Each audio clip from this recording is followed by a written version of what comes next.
Hello officers, स्वागत है आप सभी लोगों का आपके प्रिपरेशन के अगले पड़ाव के एक इम्पॉर्टेंट और छोटे से वीडियो।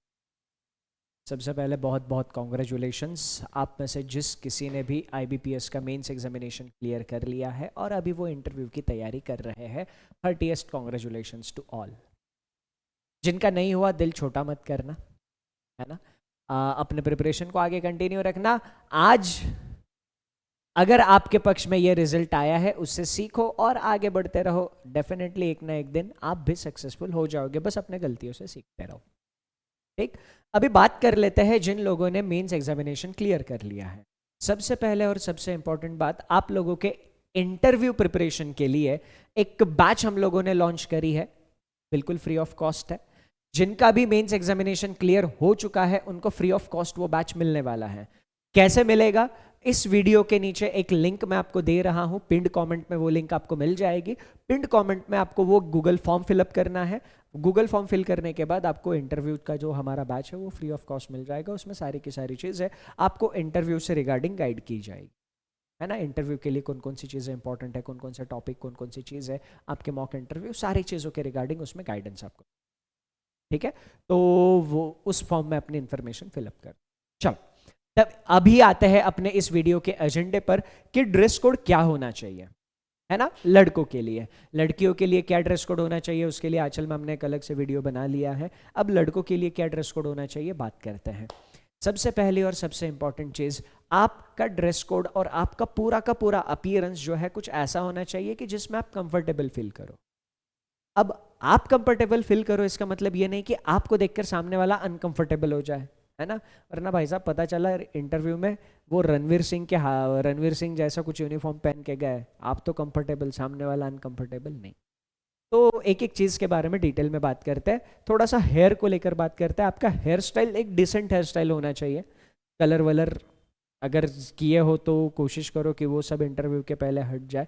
एक डिसेंट हेयर स्टाइल, मतलब आप ये पिक्चर इमेजिन कर लो कि आपको एक ऑफिसर का ओहदा मिलने वाला है वो एग्जामिनेशन क्लियर करने के बाद। तो एक ऑफिसर की पर्सनालिटी आपके सामने लाई है और वो ऑफिसर की पर्सनालिटी के जो भी ट्रेड्स आपको दिखते हैं वो सारे आपके पर्सनालिटी से झलकने चाहिए। तो एक डिसेंट हेयर स्टाइल, कलरिंग वलरिंग नहीं हो, ज़्यादा बेहतर है। उसके बाद स्पेक्ट्स, अगर आप नंबर के चश्मा आपको लगा हुआ है तो थोड़ा डिसेंट होना चाहिए, ज़्यादा फैंसी वाला चश्मा नहीं होना चाहिए, एक डिसेंट चश्मा, ठीक है। उसके बाद अगर मैं बात करता हूँ वॉच की, तो वॉच पहनो, अगर है, नहीं है तो नहीं पहनो, कोई दिक्कत नहीं, कुछ कंपल्शन नहीं होता है। पहना तो भी ठीक, नहीं पहना तो भी ठीक। एनालॉग डिजिटल इसमें कोई फर्क नहीं है, आपको एनालॉग पहननी है एनालॉग पहनो, डिजिटल पहननी है डिजिटल पहनो, कोई प्रॉब्लम नहीं। बस वो क्या है ना, कोई भी चीज़ अगर आपके गेटअप में है तो वो चीज़ ऐसा नहीं होना चाहिए कि वो कुछ अलग तरीके से हाईलाइट हो रहा है, ऐसा नहीं होना। तो जो भी आपने गेटअप किया हुआ है वो पूरे गेटअप के साथ आपकी हर एक चीज़ जानी चाहिए, ठीक है। उसके बाद ज्वेलरी की अगर मैं बात करूं, अगर आपको ज्वेलरी पहनने का शौक है, चेन है, अंगूठिया है, तो कोई दिक्कत नहीं है। बस अगर चेन पहने हो तो मेक श्योर कि वो शर्ट के अंदर प्रॉपरली चली जाए, है ना, बार बार नहीं, थोड़ा सा एक डिसेंट लुक के साथ जाना है। अब यहाँ पर एक चीज़ समझना, आपके अपीयरेंस में जो जो चीज़ें आपको वो इंटरव्यूअर नोटिस करेगा उस हर एक चीज़ के ऊपर सवाल बन सकता है ना। आपने कुछ अंगूठियाँ पहन रखी है तो वो अंगूठी कैसी है, क्या है, अगर वो पहन रखी है, प्रॉब्लम वैसे कुछ नहीं होता, उसके बारे में आपको प्रॉपर रीजंस पता है वो क्यों है, किस लिए है, तो उसके बारे में आपको डिटेल जानकारी है, एकदम टेक्निकली करेक्ट, तो पहन के जाना। नहीं तो बेटर इंटरव्यू को जाते वक्त वो अंगूठियाँ उतार के चले जाओ, कोई दिक्कत, है ना। 3 इडियट्स में अपना राजू रस्तोगी भाई साहब वो अपनी सारी अंगूठियाँ उतार के रख देता है, तो ऐसे अगर कुछ अंगूठियाँ पहन रखी है, उसका रीज़न नहीं पता है तो रख के जाओ, ठीक है। अब जरा बात करते हैं यूनिफॉर्म की। देखो यूनिफॉर्म में क्या है ना, एक फॉर्मल गेटअप होना चाहिए, फॉर्मल गेटअप, एक फॉर्मल शर्ट और एक फॉर्मल पैंट, ठीक है।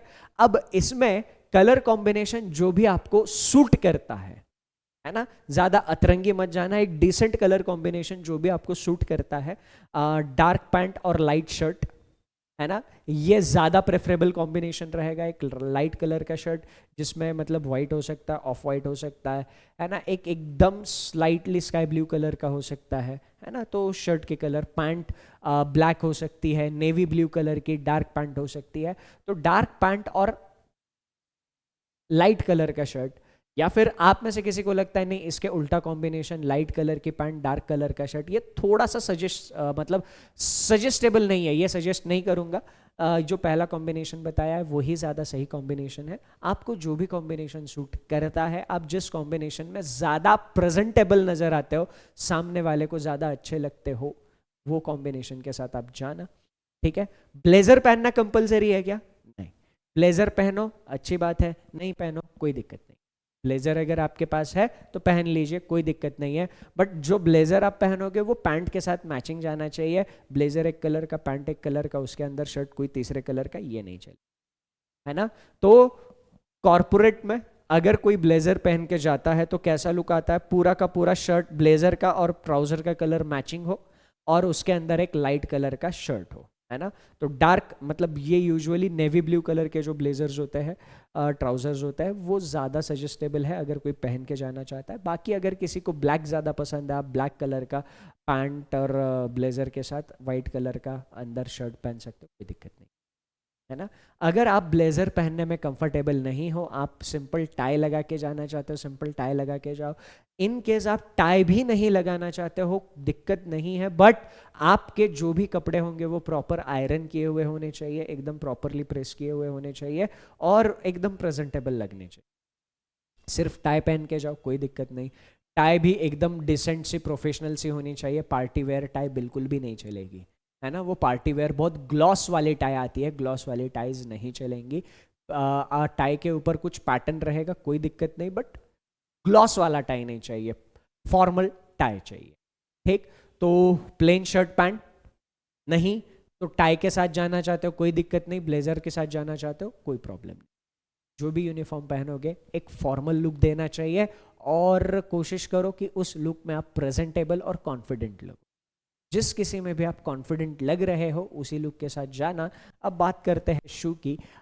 शू, फॉर्मल शू ही पहनना, स्पोर्ट्स शूज वगैरह मत पहन के जाना। फॉर्मल शूज में ब्राउन या ब्लैक, जो भी आपके आउटफिट के साथ ज़्यादा मैच होते हैं, जो आपको अच्छे लगते हैं, वो फॉर्मल शूज।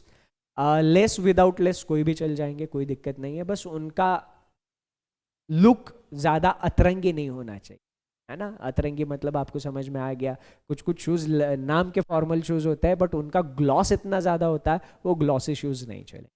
पार्टी वेयर कुछ भी चीज़ें नहीं चलेंगी जो खास पार्टी के लिए बहुत चमचमाती चीज़ें नहीं चाहिए।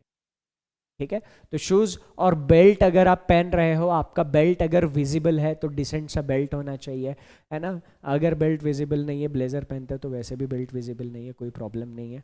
उसके बाद आप जब मतलब जब आप इंटरव्यू के लिए बैठते हो, ज़्यादातर टाइम क्या होता है, इंटरव्यू के लिए बैठने के लिए आप जिस चेयर पर बैठते हो, उस चेयर पर बैठने के बाद आपके पैर इंटरव्यूअर को विजिबल नहीं होते ज़्यादातर केसेस में, बट कुछ कुछ केसेस में अगर वो डिस्टेंस ज़्यादा है तो कुर्सी पर बैठने के बाद आपका पूरा का पूरा जेस्चर, सर से लेके पैर तक आप पूरे के पूरे विजिबल रहते हैं। तो ऐसी केस में क्या होता है, बैठने के बाद अपनी पैंट ऊपर आ जाती है, तो ऊपर आ जाती है मतलब पैर से नीचे थोड़ी ऊपर आ जाती है, उस केस में अपने सॉक्स विजिबल होते हैं। तो कोशिश करो आपकी जो पैंट का कलर है उसी कलर के सॉक्स पहने हो, ज़्यादा सही रहेगा, है ना। मतलब वो डिफरेंस हाईलाइट नहीं होना चाहिए, वरना डार्क कलर की पैंट, वाइट कलर का सॉक्स, वो तुरंत हाईलाइट हो जाता है ना। तो इंटरव्यूअर का माइंड डिस्ट्रैक्ट नहीं होना चाहिए, ये चीज़ आपको ध्यान में रखनी है। ओवरऑल सारी चीज़ें बता दी। देखो ये जो है ना, ये प्योर इंटरव्यू मतलब प्योर कम्युनिकेशन का खेल है। आप कितने कॉन्फिडेंटली सामने वाले के साथ कम्युनिकेट करते हो, और कितने अच्छे से आपने अपने गेटअप को बनाया है, कितने प्रेजेंटेबल और कॉन्फिडेंट आप लग रहे हो, इसके ऊपर सारा का सारा। और एक बात याद रखना, आप कुछ भी बोलो, आप सामने वाले के साथ कुछ भी इंटरैक्ट करो, इससे पहले आपका गेटअप है जो सामने वाले से बात। तो आप अपने मुंह से कुछ भी बोलो, उससे पहले आपका गेटअप सामने वाले से बात करेगा। आपका गेटअप सामने वाले के दिमाग में आपका पहला परसेप्शन बनाएगा, तो वो पहला परसेप्शन सामने वाले के दिमाग में अच्छा जाता है, तो वो आगे की आपकी बातें थोड़ी और अच्छे से सुन लेता है ना। तो कम्युनिकेशन का एक छोटा सा रूल है, आप अच्छे दिखने लगने और आपको अपने आप पर भरोसा आना चाहिए। ठीक है, तो इस तरीके से आप इंटरव्यू के लिए प्रिपेयर होके जा सकते हो।